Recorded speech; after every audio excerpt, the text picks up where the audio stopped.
Hey, this is Mike from IntroStars, and this week we're super excited to launch a brand new episode of the Super Connectors podcast with a very special VIP guest, Mark Fraser. Hey Mark, so nice to have you on the podcast today. Thank you for having me, Mike. Wonderful. Can you tell us a bit more about yourself and what it means for you to be a super connector?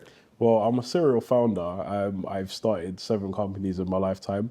And what it means to me to be a serial super connector is to bring together amazing people and bring that value to other people. So how did you start becoming a networker, a connector? Was there a pivotal moment in your life where you thought, oh, yeah, I really enjoy doing this. I want to connect more people. Tell me more about that. Oh, wow. It was actually while I was working for Nintendo. I saw the value and I learned the value from them of connecting with people. And I learned the value of being for everybody and also connecting with everybody and resonating with people on their level. So what were you doing exactly in Nintendo? Like how were you connecting people there? Like how did that come about? I was actually part of the support team. So we helped launch everything from the Wii U to the Nintendo Switch. Yeah. And through that, we were helping people. So we were helping tons of Nintendo customers. While we were doing that, we were also going to loads of their marketing events. And through that, I built a network and I started to expand. And before that, I was also a video games developer. That's kind of how I got introduced to Nintendo. So I thought, you know what, let me just try and expand my network in the games industry as well, because that's the industry I wanted to ultimately end up in. And so what types of people did you introduce as a super connector? Like what kind of introductions do you do on a regular basis? Well, I kind of, because I've met a lot of people in the wellness industry. Yeah. Because you're always trying to self-improve and you're always trying to get better as a person. Of course. We're all biohackers, right? And they're great. They're just great people, you know, great people with great energy. So I feel like that was really my calling in terms of like introducing people. And I felt like that's where I could help the most. And so do you define yourself as a super connector? What does that really mean to you? I mean, it is something that I'm starting to come around to, actually. It's a really cool way of expressing it. I never really thought of myself as a super connector. I just thought, you know what, I'm meeting people, I'm having fun, I'm enjoying myself, I'm helping people in some cases, mentoring people in some cases, connecting people and putting people who have like complementary features together. So for me, it was just part of my natural aura. And I get it a lot from my mother as well. So she's like a total social butterfly.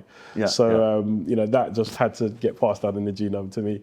So you enjoy connecting the dots. Absolutely, absolutely. Yeah, I remember when I met you at the networking event for founders, those rare founders. Yes. Immediately, you know, we started talking about connecting people, about being super connectors. And I just saw that passion, you know, in our conversation. Absolutely. That you had about connecting people. And obviously you've got a big network today. Yeah. So can you tell me a bit more about how you value those interactions, connections, introductions, and what's your approach to networking?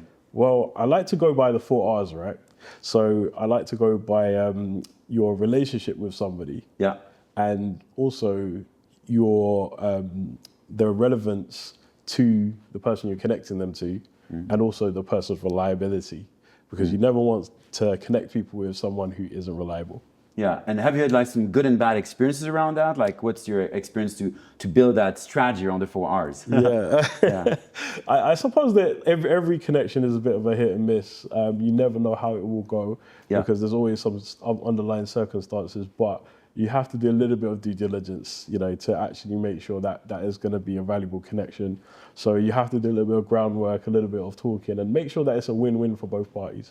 Exactly. You know, it's all about creating value around you, creating win-wins. Exactly. So when you talk about connecting people, it's all about helping others, creating value, as we just talked about. But obviously, it's also about monetizing. Somehow, you have to pay the bills. So how do you walk that fine line between making good, valuable introductions and helping people, but also somehow monetizing? How do you do that? Well, that's going back to those 4 R's, but also it's going back to the win-win as well. So you've literally got to say to someone, look, you know, you are doing this anyway, you'll do it faster with this person and you'll benefit more, or there's a mutual beneficial aspect to that relationship, because at the end of the day, doing something on your own is hard, doing something together is easy.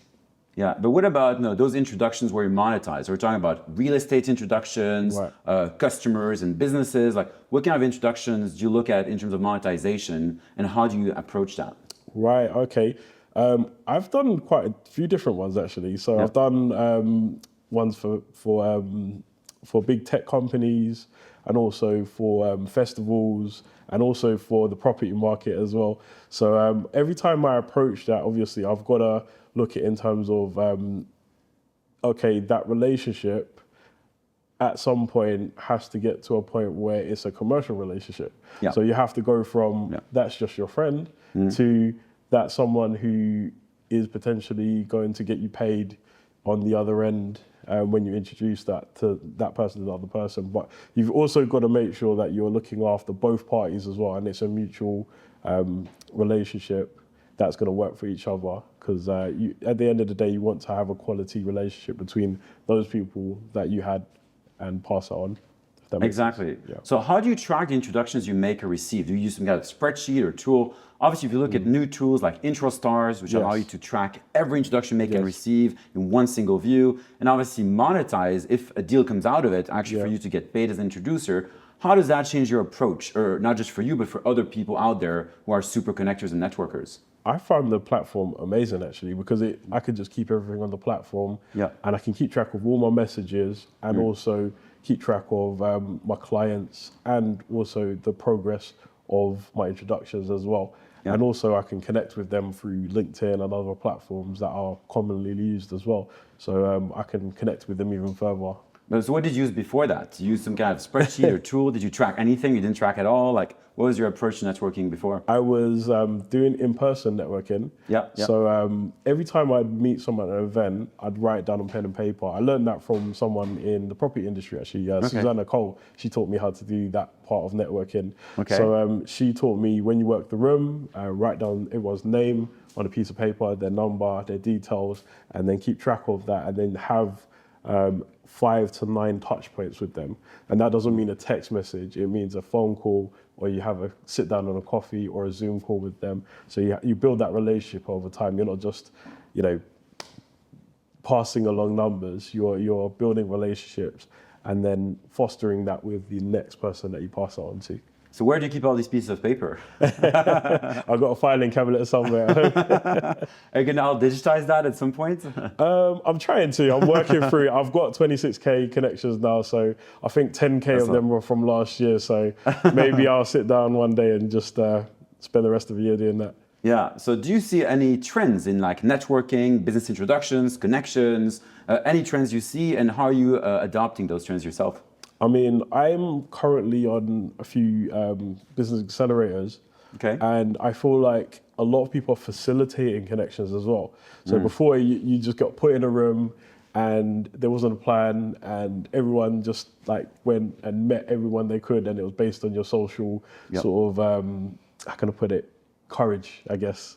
But now it's getting a lot more organized, where you can have a meeting app, and for example, I'm going to Slush in Helsinki, and they've got a whole meeting system where you can book a meeting with someone, and you can actually have a sit down and a coffee, and it's all systemized, so you can stay organized and on top of it, and you can manage your time a lot better. And so do you have any recommendations for people who are starting their networking journey, their super connector journey, who start to go to more networking events and connect people? Any advice or recommendations or tips you would have? I mean, I usually say just smile, wave, and say hello. That's always a good technique. I love that, Keep track of people, and also follow up. If you say you're going to do something, make sure you do it. Because like we were speaking about earlier, trust is a massive issue. So if you can't be reliable and you can't come back to someone in a timely fashion, they're not going to trust you. Yeah, of course. I mean, trust is everything, especially in the world of networking, business connections. You build your personal brand, your reputation, etc. So important. Sure. So what are you working on today? Where can people follow you? What are you working on? Any cool projects for the next couple of months and years? I'm actually a video games developer and trying to become a video games publisher as well. So I'm working on 6 video game titles. 4 of them are in-house titles, and one of them is with a charity called Urban MBA. So they work with people to teach them entrepreneurial skills. So I'm working on a video game that's both educational and it's fun for them, and that's going to be coming out quite soon for mobile, possibly PC. So you're going to compete with Nintendo or work with them potentially. Hopefully one day. You know? So where can people find those games? Do you have a website or a social media? Where can people find you? Yeah, on every platform we're Aero Astro Arts Limited, or just Aero Astro Arts. Also, you can find me by searching me as Mark Fraser on LinkedIn, or through my website Aero Astro Arts, or every social media platform is all Aero Astro Arts. Cool. Well, thank you so much. I'm sure people are going to be very excited to follow your adventures. Hopefully, get some of your amazing connections and run into you at many networking events. Awesome. Cool. Well, so nice to have you today, Mark. Great conversation. Really enjoyed it. And I'm sure I'm going to see you very soon after Slush, right? Absolutely. It's been a pleasure, and thank you so much for having me. Cool. Thanks, Mark. Take care. You.